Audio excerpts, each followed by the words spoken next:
ना मंदिर जगाओ, ना मस्जिद जगाओ। जागना है तो तुम स्वयं जागो। धर्म क्या है, अध्यात्म क्या है? केवल जागरण का नाम, केवल जागने का नाम। लेकिन तुम क्या करते हो?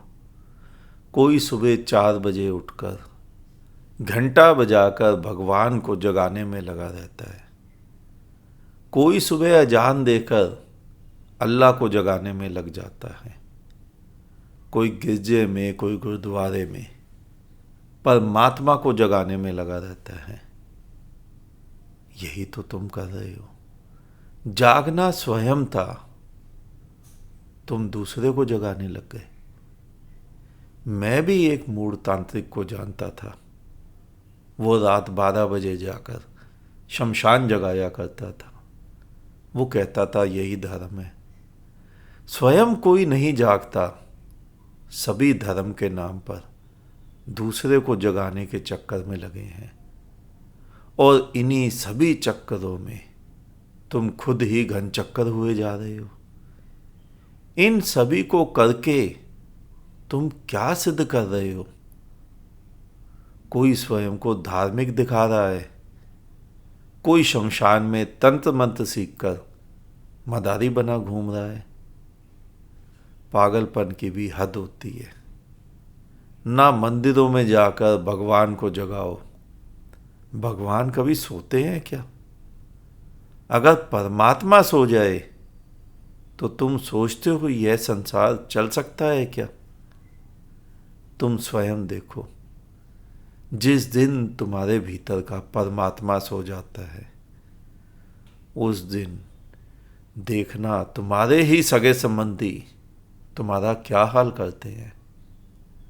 ना कुंडलिनी जगाने की सोचो, ना हवन में अग्नि जलाने की सोचो। और शमशान में जाकर किसी मूढ़ निखिलेशानंद की तरह तो शमशान जगाने की कतई मत सोचो। अगर जागना ही है तो स्वयं का बोध जगाओ, अपने भीतर के चैतन्य को जगाओ। स्वयं जागे, यह बात कुछ ठीक लगती है, लेकिन तुम तो मूर्ता की हद तक चले जाते हो। यहां चारों तरफ इन्हीं मूर्ताओं की दुकानें चल रही हैं।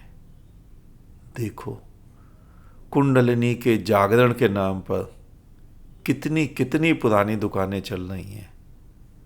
हाँ, यह बात अलग है कि आज तक उनमें से एक की भी कुंडलिनी नहीं जागी। और जो जगाती थी, जो गुरु माँ बनी बैठी थी, उसकी स्वयं की कुंडलिनी हमेशा हमेशा के लिए ही सो गई। कर क्या रहे हो तुम? तुमने कभी सुना है कि बुद्ध, महावीर, नानक, कबीर इन जगाने के नाम पर कुछ करते थे? नहीं।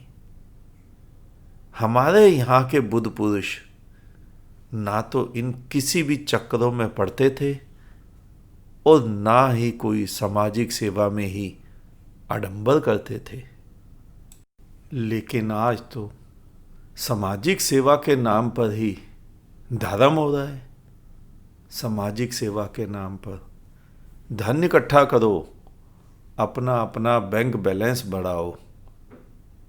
आज तो धर्म के नाम पर हो ही कुछ हो रहा है। हर मंदिर, मस्जिद, गिरजे, गुरुद्वारे, हर धर्म स्थल, हर धर्म गुरु सभी एक ही काम कर रहे हैं। दान लेकर सामाजिक सेवा कर रहे हैं। तभी तो मैं कहता हूं कि धार्मिक व्यक्ति और होता है और सामाजिक गुरु और। तुम जिन्हें देख रहे हो वो सामाजिक गुरु हैं, बिल्कुल तुम्हारी ही तरह। धार्मिक धार्मिक तो बिल्कुल भी नहीं। धार्मिक व्यक्ति होता है, लेकिन धार्मिक गुरु नहीं होता है। धार्मिक व्यक्ति होता है, लेकिन धार्मिक समाज नहीं होता है।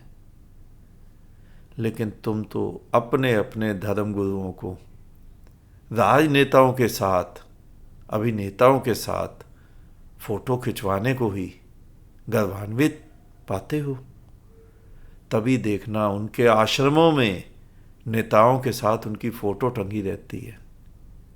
इसका मतलब क्या है कि तुम्हारी ऊंचाई बढ़ाने के लिए तुम किसी ना किसी सहारे की आवश्यकता लेते हो।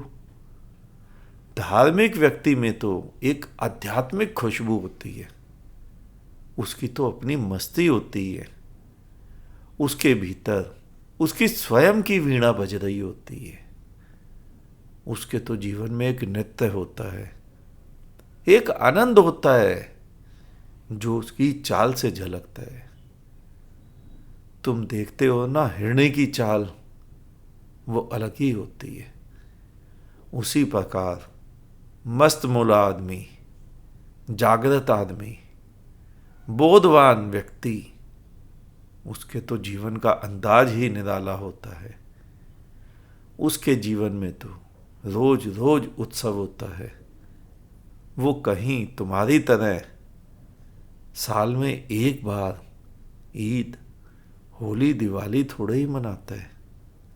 उसका जीवन तो रोज ही रोज उत्सव होता है। और जरा अपने धार्मिक चिन्हों को धारण किए हुए महात्माओं को देख लेना, कहीं उनके जीवन में कोई उत्सव होता है? हाँ, मंदिर मस्जिद में उत्सव मना लेते हैं, लेकिन जीवन में तो कुछ भी नहीं बदलता। ना उनके जीवन से क्रोध गया, ना उनके जीवन से आसक्ति गई, ना अहंकार गया, ना उनके जीवन से काम वासना गई, ना महत्वाकांक्षा गई, ना लोभ गया। कुछ भी तो नहीं बदला। अगर बदल गया होता तो हिंदू मुस्लिम के नाम पर दंगे होते, फसाद होते? नहीं। तुम मंदिर मस्जिद मत जगाओ, तुम भगवान को मत जगाओ, तुम स्वयं जागो। आज इतना ही, शेष किसी और दिन। अंत में तुम्हारे भीतर बैठे परमात्मा को मेरा नमन। तुम सभी जागो, जागते रहो।